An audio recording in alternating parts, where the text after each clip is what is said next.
오늘 말씀은 오바댜서입니다. 오바댜는 구약에 딱 한 장밖에 없는 구약에서 가장 짧은 책이에요.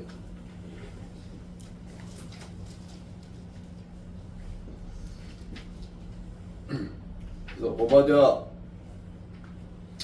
오바댜서의 그 내용을 보면은 이제 에돔에 대한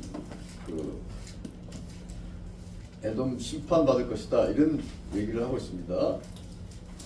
굉장히 에돔에 대한 그 분노가 이제 가득해서 얘기를 하고 있기 때문에 오바댜를 이제 너무 지나치게 편협한 민족주의자다 이렇게 비판하는 사람도 있는데 사실 그렇지 않습니다. 이제 오바댜라는 이름 자체가 야훼를 섬기는 사람, 야훼를 예배하는 사람, 야훼의 종 이런 뜻이고, 오바댜의 예언을 다른 선지자들이 이렇게 인용하기도 하고 그렇습니다. 그리고 오바댜에 관해서 이렇게 누구의 아들이라는 얘기도 없고 이런 것은 오바댜가 당시 사람들한테 잘 알려진 사람이라는 그런 뜻일 수도 있어요. 그래서 오바댜서의 내용이 굉장히 짧지만 우리가 이 서신을 읽어보면은 하나님께서 어떤 식으로 이 역사를 이렇게 주관하고 계시고 또 구약의 예언이 어떤 식으로 신약 시대에 성취되었는가 하는 것을 우리가 배울 수가 있습니다. 에돔이라는 나라는 성경에 보면은 에서의 후손들이죠. 혹시 여러분 페트라라는 데를 여행해 보신 분 계신지 모르겠어요. 지금 이제 요르단이라는 나라가 있어요. 이스라엘 동쪽에 요르단이라는 나라가 있는데 거기 보면 이제 페트라라고 하는 데가 있는데 거기 유명 관광지입니다. 인디아나 존스 몇 편인지 모르겠는데 거기서 이제 촬영을 했다고 해요. 저도 우리 한 두세 번 가봤는데 이렇게 거의 바위가 붉은색을 띠고 있는 바위인데 입구는 아주 좁은 그걸 쭉 따라 들어가면은 큰 이제 광장 같은 게 나오고 바위를 파서 거기서 사람들이 살았어요. 근데 그 바로 페트라가 성경에 나오는 그 에돔의 수도 셀라하고 페트라는 같은 단어예요. 셀라는 히브리어고 페트라는 헬라어예요. 그러니까 거기라고 이제 추정을 하고 우리가 보는 그 관광지의 그 광경들은 이제 에돔 사람들보다는 후에 거기를 점령했던 나바테아 아랍이라고 하는 사람들이 만든 겁니다. 그렇지만 어떤 거기가 이제 에돔의 중심지였다라고 추정을 하는 것이죠. 그래서 이 에돔 사람들이 이스라엘의 남동쪽에 살면서 이스라엘은 야곱의 후손이고 에돔은 에서의 후손이고 거슬러 올라가면 둘이 형제니까 굉장히 혈통적으로는 가깝잖아요. 그런데 우리 인류 역사를 보면은 전 세계 역사를 보면은 인접한 국가들이 친하게 지내는 경우는 거의 없어요. 다 사이가 안 좋아요. 우리도 일본하고 사이가 안 좋죠. 일본의 그 상당히 주류는 백제 후손 아닙니까? 백제랑 관련돼 있잖아요. 백제 멸망했을 때 일본이 군대 파견하고 그랬죠. 네. 군대 파견했어요. 3만 명 되었어요. 3만 명? 네. 그러니까 일본 사람들은 백제를 자기네랑 거의 혈족으로 생각하고 그리고 일본의 그 문화 보면은 우리말이 많이 들어와 있어요. 아지메 오시메인가? 아지메 없어서 하여튼 굉장히 밀접하죠. 혈통적으로. 그런데 우리 철천지가 오셨잖아요. 그러니까 가까이 있는 나라끼리 서로 사이좋은 경우는 거의 없어요. 마찬가지로 유다하고 에돔은 사이가 안 좋습니다. 근데 왜 그랬냐면은 사실 여러분 이스라엘 지도를 잘 보면 아시겠지만 유다의 왼쪽은 지중해잖아요. 바다로 갈 수 있죠. 그런데 이 지중해 말고 이 밑에 바다, 쉽게 말하면 태평양이죠. 거기서 이제 페르시아만 홍해 그쪽으로 나갈 수 있는 유일한 항구가 그 에시온 갭이라는 곳인데 남쪽에 있어요. 아카바만에. 근데 거기를 에돔 관할 구역이에요. 그러니까 에돔을 지배를 못하면은 거기를 갈 수가 없어요. 그래서 유다 왕들이 에돔을 계속해서 다윗 때부터 다윗이 정복한 이후로 계속 지배하다가 나중에 아스 때 막 에돔이 반란을 일으켜가지고 거기서 벗어나기도 하고 뭐 이런 역사가 있습니다. 그러니까 에돔하고 유다는 원래 사이가 안 좋아요. 사이가 안 좋고 그 다음에 이 유다 남부는 그 네게브라고 그래가지고 그 사막 광야 같은 땅이지 않습니까? 사람이 많이 거주하지 않는데 근데 거기에 이제 에돔 사람들이 이렇게 흘러 들어와가지고 거기 막 거주하고 막 그런 거예요. 지금도 보면 이렇게 그 뭐 미국이 멕시코 사람들 뭐 남미 사람 못 들어야 한다고 이렇게 뭐 벽을 설치하고 그 옛날도 그렇게 했어요. 페르시아 때 거기 보면 요새들을 설치해가지고 북쪽으로 못 올라오게 막 막고 그랬어요. 그런 역사가 있기 때문에 둘 사이가 서로 안 좋았는데 결정적인 것은 이제 바벨로니아에 의해서 유다가 주전 587년 혹은 6년에 586년에 멸망하잖아요. 예루살렘 성이 파괴되고 그때 에돔 사람들이 가만히 있으면 괜찮은데 바벨로니아를 도와가지고 성에 불을 지르기도 하고 성에 불을 질렀다는 것은 외경에 나와요. 에스라서라고 하는 거. 거기 나오고 그 다음에 이 막 그 피난민들 막 전쟁의 그 참화를 피해서 도망가는 사람들을 잡아가지고 바벨론에다 넘기고 뭐 이런 아주 나쁜 짓을 한 거예요. 그래가지고 그것에 대해서 이렇게 아주 지금 하나님이 너희가 형제 국가 아니냐 그래도 형제 국가는 그래서 형제가 곤란한 일을 당했을 때 그래서 좀 불쌍히 여기고 이런 마음이 있어야 되지 않겠어요? 도와주지 못하더라도 바빌로니아는 워낙 강대국이니까 거의 대적은 못하더라도 형제 국가가 이렇게 고난을 당할 때 그거를 아주 고소해하고 나쁜 짓을 하고 했으니까 거기에 대해서 대가를 받을 것이다 이런 얘기를 쭉 하는 겁니다. 그 얘기를 쭉 하고 그 다음에 에돔이 심판받을 것이고 열국이 막 쳐들어가가지고 에돔을 심판할 것이고 그 다음에 그 열국도 하나님이 심판하실 것이다 야훼의 날이 되면은. 그리고 나서 이제 뒤에는 포로로 끌려갔던 이스라엘 사람들 북왕국 사람들이 먼저 포로로 끌려가고 유다 사람들이 이제 포로로 끌려갔는데 그 사람들이 돌아와가지고 이런 땅을 차지할 것이다 하는데 보면 페니키아 지금 이제 페니키아는 지금 어느 나라예요? 레바논이죠. 그 다음에 에돔도 차지할 것이다. 뭐 이렇게 그래서 뭐 잃어버린 땅들을 더 찾을 뿐만 아니라 여러 큰 지역들을 좀 더 차지하게 될 것이다라는 이런 예언을 합니다. 그리고는 나라가 하나님께 속할 것이다 이런 얘기를 해요. 그래서 이런 예언들을 쭉 읽어보고 어떤 사람들은 이렇게 생각할 수 있어요. 야 그러면 이제 이 예언이 어떻게 성취되는가? 1948년에 이스라엘이 독립했잖아요. 여러분 그건 아시죠? 네. 이스라엘이 1948년 독립하기 전에 주후 70년 로마에 대항해서 반란을 일으킵니다. 근데 그때 주후 70년, 66년부터 이제 70년까지 66년에 반란을 일으켜가지고 70년에 이제 예루살렘이 파괴되고 원래 로마의 장군이 베스파니우스인데 이 베스파니우스가 전쟁 도중에 로마 내부 사정이 막 복잡해가지고 전쟁 일으킬 때 황제는 누구였어요? 네로였어요. 그 유명한 네로. 네로가 죽고 나서 막 뭐 오토, 뭐 갈바 이런 사람들이 막 하다가 싸우다가 나중에 이제 베스파니우스가 황제가 돼요. 그리고는 그 아들한테 맡겼어요. 아들이 티투스예요. 그 티투스가 70년, 주 70년에 예루살렘에 쳐들어가가지고 성전을 완전히 파괴하고, 그러니까 성전 파괴도 원래는 그 티투스는 지시하지 않았다는 말도 있고 여러 가지 설이 있습니다. 어쨌든 성전이 파괴되고 유대인들이 한 100만 명가량이 죽고 그래서 완전히 비참한 상태가 되고 잔여 세력들이 저 사해에 마사다라는 곳에 도주해가지고 거기서 또 최후 항전해가지고 주후 73년까지 3년 동안 끌었어요. 그게 이제 유대인들의 비극이고 그 후로 유대인들이 이제 팔레스타인에서 뭐 이렇게 좀 눈치 보고 살다가 또 주 132년에 바코바라는 사람이 또 반란을 일으켜요. 그래가지고 그때 로마 황제 하드리아누스가 이제는 유대인들은 출입 금지 그렇게 돼가지고 거의 뭐 2000년 거의 한 1000몇 년 동안을 1800년, 1900년을 유대인들은 정처 없이 떠돌아다니면서 이제 뭐 동유럽에 많이 거주하고 뭐 러시아에도 거주하고 뭐 이렇게 막 흩어져 살다가 시오니즘 운동이 이제 시작되면서 나라를 세워야 되겠다.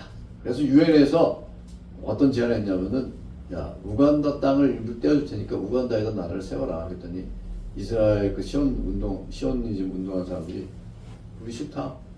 우간다는 싫다. 우리는 성경이 얘기한 아브라함한테 얘기한 여기다 설립하겠다. 이렇게 된 거예요.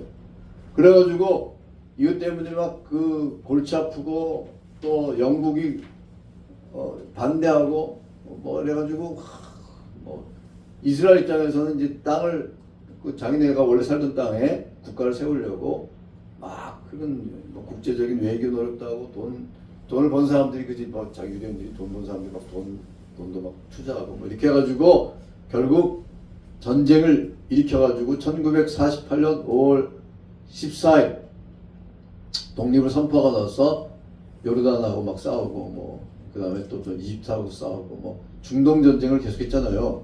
제가 중동 중학교 다녀가지고 잘 알아요. 중동 중학교 다닐 때 중동 전쟁 몰랐어요. 그래가지고 석유 뭐 그때 석유 파동 일어나고 뭐 그랬잖아요.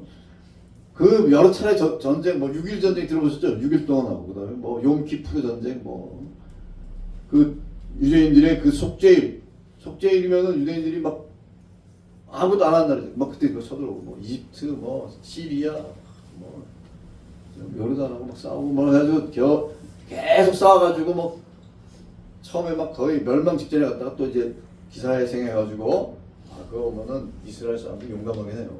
엄청 용감해요. 용감하고 싸움을 잘해. 그래가지고 이 사람들이 다 물리쳐가지고 결국 땅을 조금 넓히고 지금까지 온 거예요.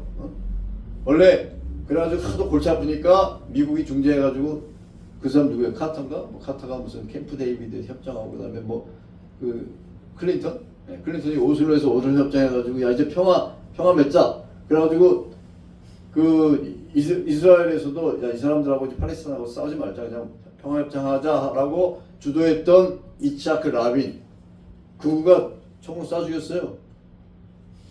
그래 그때부터 이렇게 막 이스라엘이 막 전쟁을 해가지고 지금 이스라엘 목표는 뭐냐면은 자기네에게 성경의 땅에 팔레스타인 사람 다 쫓아내는 거예요. 못 살게 하려고. 그런데 이게 이렇게 돼가지고 성경에 나오는 뭐 레바논, 그다음에 시리아, 뭐 시리아는 안 들어가죠. 레바논, 그다음에 뭐 에돔 남쪽으로, 그다음에 왜냐면 지금 이집트 상당 땅을 차지했으니까 그런 쪽을 다 이제 점령하는 거, 그걸 요 문자 그대로 봐가지고 이게 성경의 예언의 성취다라고 그렇게 생각하는 사람들도 있어요. 그런 사람들이 이제 뭐 세대주의자라고 불리기도 하고 그렇게 성경을 그렇게 보는 사람들이 있어요. 우리 개혁주의 중에. 근데 우리는 그렇게 보지 않습니다. 그렇게 보면 문제가 뭐냐? 그럼 하나님이 지금 이런 폭력들을 다 이렇게 용인하시는 거냐? 그 말이 됩니까? 하나님 폭력을 싫어하시고 예수님이 십자가에 달려 돌아가셨는데 그러면 이렇게 이스라엘이 지금 폭력 행사하는 게 이 성경의 성취예요? 그럼 지금 이스라엘이 지금 성경이 말하는 이스라엘입니까? 아니잖아요. 그렇게 보지 않고 이미 여기 주후 70년 아까 이제 예루살렘 전쟁할 때 에돔 사람들이 이제 이두메라고 합니다. 그 전에 조금 제가 왔다 갔다 하는데 주전 한 106년으로 가면은 한 125년 요한 힐카누스라고 해가지고 마카비라고 들어보셨죠? 유다 마카비의 그 후손 중에 요한 힐카누스라는 사람이 있어요. 이 사람이 전쟁을 해가지고 사마리아 지역 그 전에 이 에돔은 이두메라고 이름이 바뀌었습니다. 거기를 완전히 정복해가지고 성소를 다 파괴해버려요. 그리심산에 있는 성소를 파괴해버려요. 그게 주전 106년. 그러니까 이미 그때 에돔은 완전히 멸망한 거예요. 그리고 아무리 늦게 잡아도 주후 70년에 이두메 사람들이 이 열심당하고 힘을 합쳐가지고 우리는 싸우기 싫어요. 이런 사람들 한 2,000명 죽였어요. 로마랑 싸운다고 해서 그 사람 다 훌륭한 사람들이 아니에요. 그 사람은 얼마나 못된 많이 했는데 자기 동족들을 그만 죽여야 되니까 열심당하고. 그래가지고 그때 로마가 이제 예루살렘 점령하면서 주도정자들 다 처형했습니다. 그때 에돔 완전히 끝난 거예요. 지도상에 사라졌어요. 그 역사가 사라진 거예요. 그러면은 그 예언은 이미 거기 성취된 거예요. 성취됐는데 그럼 이스라엘 땅은 어떻게 된 거예요? 문자대로 성취 안 됐잖아요. 그러니까 이것은 문자적인 성취가 100% 문자적인 성취라고 볼 수가 없는 겁니다. 그럼 어떻게 성취되느냐? 우리 모든 개혁주의 신학자, 루터, 칼빈, 복음주의 신학자들은 이 말씀은 결국 하나님 나라, 구약의 하나님 나라는 이스라엘이었죠. 하나님이 지상의 나라를 선택해가지고 시내 산에서 언약을 맺고 이스라엘 통해서 하나님께서 율법을 가르치고 주변 사람들한테 너희가 거룩하게 사는 그 모습을 통해서 주변 사람들한테 제사장 나라 역할을 하라 그랬는데 이스라엘 실패했잖아요. 실패해가지고 북이스라엘 멸망하고 남쪽 유다 멸망하고 그 다음에 다 포로로 끌려가서 거기서 이제 다 디아스포라가 돼서 뭐 살기도 하고 근데 돌아온 사람들 이 무리를 중심으로 해서 새로운 하나님 나라가 구성됐는데 거기서부터 주후 한 30년 정도의 성령님이 오순절날 강림하셔가지고 탄생한 게 뭡니까? 그게 교회예요.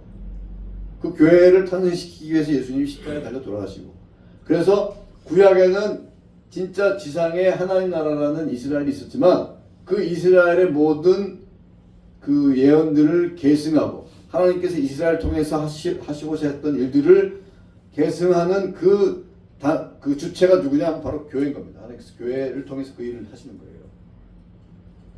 그래서 그 교회가 그 모든 예언들을 물려받아서 이제 교회가 이제 그러면 그 교회 속에는 이스라엘 사람도 포함되어 있죠. 최초의 교회는 무슨 교회였습니까?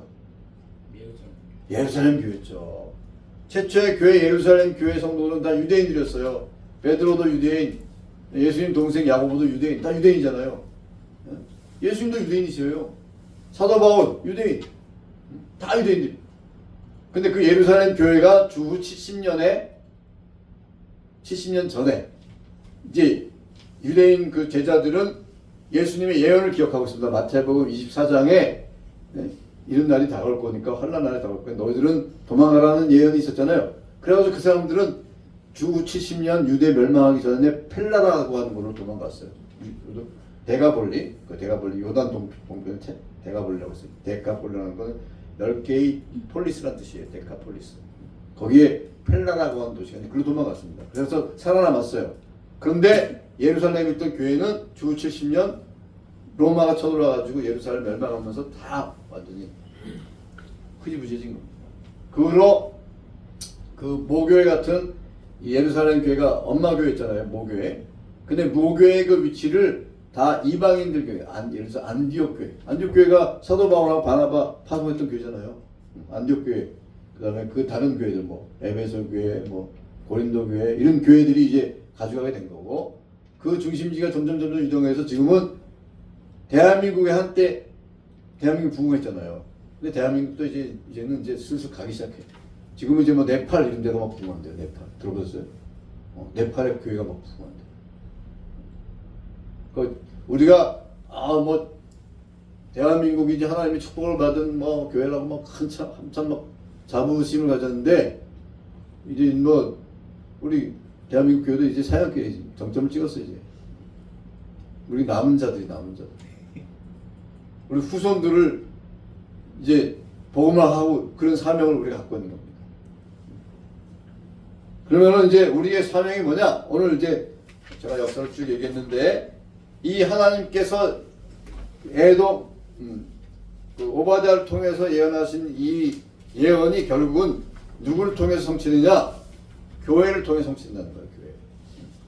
우리가 계시록 19장 아까 읽으셨죠? 한번 다시 펴보세요. 계시록 19장.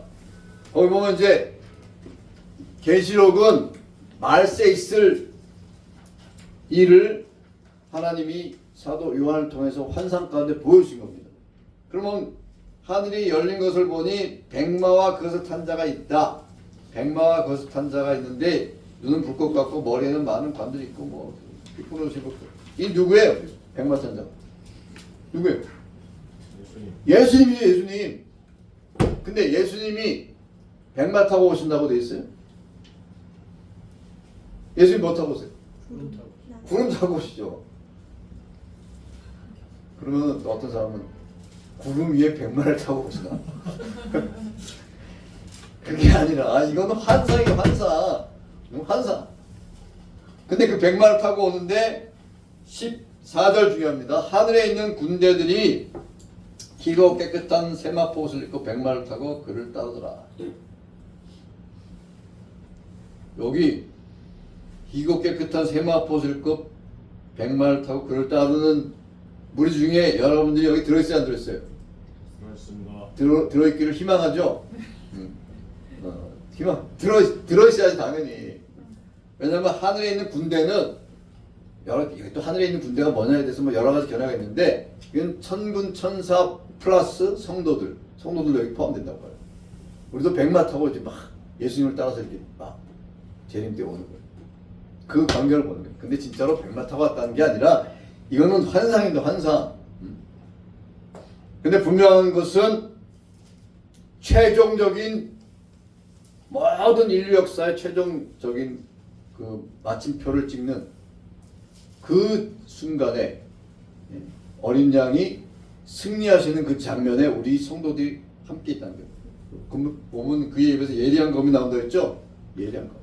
예수님이 그냥 십자가에 달려 돌아가시는 그런 분이 아니고 이제는 심판에 주로 오셔가지고 입에서 예리한 검이 나와가지고 그 검으로 막 또 시편 2편에 보면 철장이 뭐예요? 철 막대기. 철장으로 질그릇 주스면 어떻게 돼요? 질그릇 이렇게 있잖아요.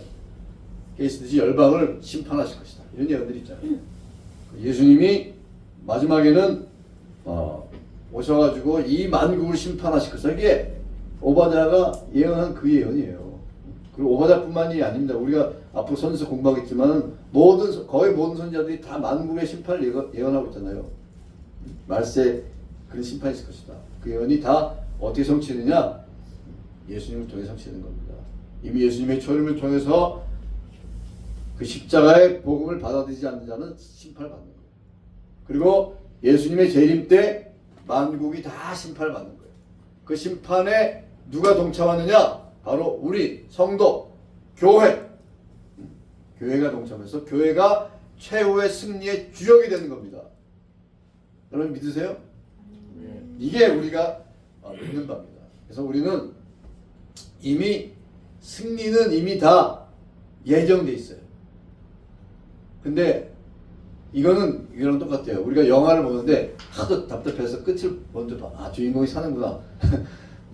너무 아슬아슬한데 주인공이 죽으면 어떡하는데 주인공이 살아. 근데 그걸 주인공이 사는 걸 알고 봐도 막 아슬아슬한 장면 나올 거 아니에요. 그거랑 똑같은 거예요. 이미 우리는 승리는 예언돼 있어요. 그렇지만 그 과정을 우리가 살아가고 있는 겁니다. 살아갈 때 그래 승리는 예언돼 있으니까 우리 마음대로 살아야 돼. 이러면 안 되죠. 사탄이 우리를 어떻게 해야 한다고요? 밀가부르듯이 천국했지만 하나님이 허락하지 않는다. 사탄이 한번 푹 불면 우리 다 날아가요. 사탄은 우습게 보면 안 돼요. 우리. 온갖 유혹과 여러 가지 돈의 유혹, 이성의 유혹, 쾌락의 유혹, 여러 가지 유혹 있잖아요. 그런 유혹들을 물리치고 내 분노를 조절하고 이런 걸 막 하면서 참아가면서 믿음으로 살아야 되는데 100점 100패 이게 좀 너무하지 않습니까? 100점 100패 양심에 손을 얹고 좀 주님 앞에서 100점 100패 이게 좀 너무 심하지 않습니까? 그럼 100번 싸워서 그래도 한 1승은 최소한 1승은 해야지. 예? 다들 왜 술 먹은 벙어리들처럼 가만히 계십니까? 우리가 이런 상황에 있는 겁니다. 그래서 성경은 구원은 이미 하나님께서 우리를 위해서 이미 구원받은 백성이지만 또 구원을 위해서 노력하라 이렇게 돼 있잖아요. 두렵고 떨림으로 구원을 이루라 이렇게 말씀하셨잖아요. 이미 최후 승리는 교회를 통해서 주어져 있지만 그러나 그 과정에 있는 우리가 해야 할 일은 뭐냐? 우리의 몸을 죄의 병기로 두지 말고 의의 병기로 뒀어요. 죄의 종로로 타지 말고 하나님의 말씀에 순종하여 믿음으로 사는 그런 성도가 돼야 됩니다. 그것이 하나님의 기쁘신 뜻이에요. 여러분 그렇게 사는 성도도 되시길 바랍니다. 그래서 여기 오늘 두 군데를 읽었는데 이제 오바댜서는 이따가 또 성경 공부를 하니까 또 자세히 보게 되겠지만 이 계시록을 보면은 희고 깨끗한 세마포로 옷 입었더래. 희고 깨끗한 세마포가 뭐예요? 뭘 상징하는 겁니까? 제사장이 입는 옷 예, 아닙니까? 그러니까 희고 깨끗한 세마포, 그죠? 제사장이 세마포를 입죠. 세마포가 린넬 들어보셨어요? 아주 좋은 거. 그러면 이거는 죄가 없는 걸 얘기하는 거예요. 무죄.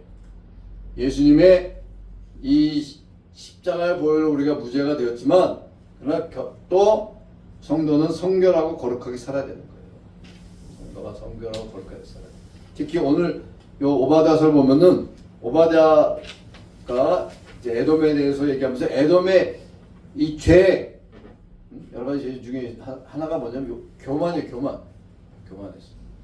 바위 틈에 거한다. 여기는 뭐냐면 이 그 사해 남부에서부터 시작되는 계곡이 아라바까지 퍼졌는데 그 계곡이 쫙 거기 물이 들어간 와디라 그래서 물이 흐르고 계곡 위로 해발 한 1200m의 산이 있어요. 1200m. 꽤 높은 산이죠. 그런 데라 가지고 그런 데에 도시가 있어요. 그러니까 적들이 쳐들려면 해발 1200까지 올라가야 될 거 아니에요.